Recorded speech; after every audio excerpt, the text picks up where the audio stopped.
Okay, last part of question 7 before I was rudely interrupted by this crappy iPhone which has no memory left and I keep running out.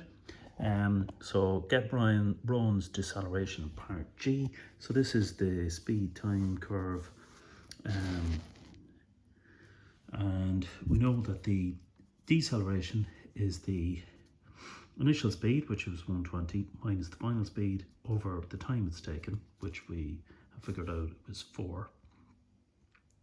We know the total distance is going to be the area under that curve, which is that rectangle first, which is 120 by 2 minutes, and we'll have to convert into hours, of course, which is, so that's 1/30th of an hour, plus this little bit here, so it's v times the new speed times that time, which is 1/15th of an hour, and then by this triangular bit, which is half the base, which is 1/15th of an hour, by the height. So it's the 120 minus v, so that's the height of that triangle. And we know that that total distance is 10. So just have to be careful there that you have to put it into fractions of an hour. So then work that out, multiply by 30, and you get this, and you get v, so the speed that it comes down to is 60. The acceleration then, we can pop it in here, is 120 minus 60 over 5, so it's a is equal to minus 15 kilometers per hour per minute. You have to put in the minus to say it's deceleration, although I suppose strictly speaking, you could say deceleration is equal to plus 15, because you're implicitly saying that it's a deceleration. But if you're calling it an acceleration, it has to be minus 15, with that fiddly kind of units as well. Okay, straight on to number... what's the next fella? Okay, it's question 9. Okay, so what is question 9 is sequence of series or units, factors. Okay, so numbers, positive prime numbers. Okay, so this is kind of stuff you do in college, actually, in first year. It's interesting, number theory and all this kind of stuff. 5 different factors of 2 to the power of 4. Well, it's kind of given implicitly in that. It's 2 to the power of 0, which is 1. It's 1, 2, 4, 8, and 16. So it's 2 to the power of 0, 1, 2, 3, and 4. So you have basically all of these powers, and you have more than the power, so you have one more than the power, which gives you 5. How many different factors 3 to the power 7 has? Well, it's going to be 3 to the power 7, it's going to have 8 factors. Because you know that every power of 3 is going to divide into that. So the 8 factor is going to be 3 to the power, so 1 is always it, and always the number itself. 3 to the power 7 is going to be 1 as well. And then all the other ones between it. 3 to the power 1, 3 to the power 2, 3 to the power 3, 4, 5, 6, 7. So it's going to have 8 factors. Work how many factors this has. Well, it's 2 to the power of 10 and 3 to the power of 2 to the power of 10 and 3 to the power of 17, is that? Or 12? Yeah, well, it's going to have this guy. It's going to have 11 factors, and this guy is going to have 13. So I would say it's 24 factors. All right, that's okay so far. She makes a table, she makes a little table, she makes a little table. Okay, X, Y. So this is part B. So this is okay, we're doing all right so far. Keep her lit. Okay, 4, 6, what is it? 12. Okay, 12. So write out all the factors of 12 there, and then what you have to multiply them each to get 12. So that has to be that. 6, 2 by 6 gets 12. 4, 3, 2, and 1. Yeah. So it kind of goes uppity and downity. Okay, plot the points. Plot the points, and you have 1 point there, 4 and 3. So it's going to be a kind of a, well, this is 12 up here, 12 and 1, and this down here will be somewhere, it will be 12 and 1, so it'll be a 1 over x kind of shape, because the x and y are multiplied by each other, and realizes that the relationship in x and y is equal to 12 over x. Draw the graph of y is equal to 12 on the coordinate diagram. Yeah, okay, we've done that already, haven't we? Yeah, actually, what they asked for first was plot the 6 points. Okay, so and then we draw the curve. So plot the 6 points would have been this lad here. So something like this. Yeah, just plot the 6 points, and then drawing the curve is drawing the 1 over x shape. So a 1 over x shape is like this, where it kind of goes to infinity in both directions. So it tends towards 0 as the other approaches. As one variable approaches 0, the other approaches infinity. So it's more correctly, it's kind of like this. Yeah, so that's the graph y equals 1 over x.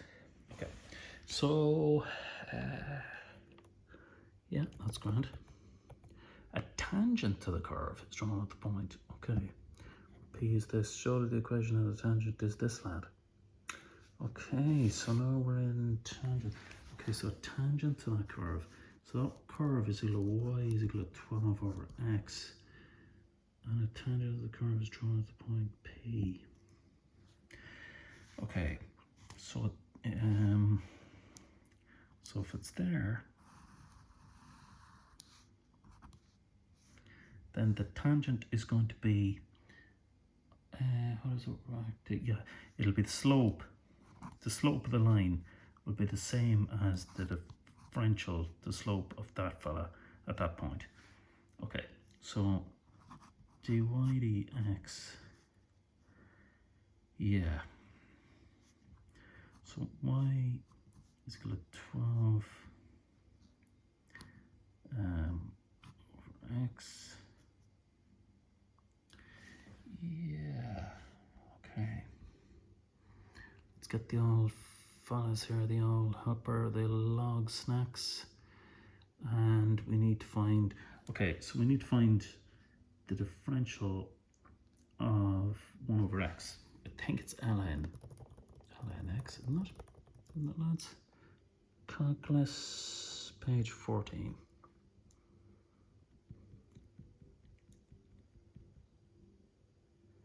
Okay, so differentiating, where's 1 over x?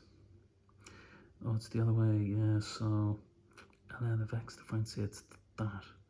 So what about 1 over x? Yeah, x to the power minus 1, I suppose, yeah. Interesting. Yeah, because, okay, so it's y is equal to 12 by x to the power minus 1. Yeah, so dy dx is equal to 12 by minus 1 x to the power of minus 2. Okay, so the slope, okay, what am I doing? Yeah, the slope is equal to minus 12 over x squared, yeah, at that point. Well, at all points on the curve, but here the slope of the line is going to be equal to that. Now is, okay, we have to find out where the point is. So it's p 12 over p. So p 12 over p. So the equation of the tangent is, okay, so the equation of the tangent could be, say, y is equal to mx plus c, yeah?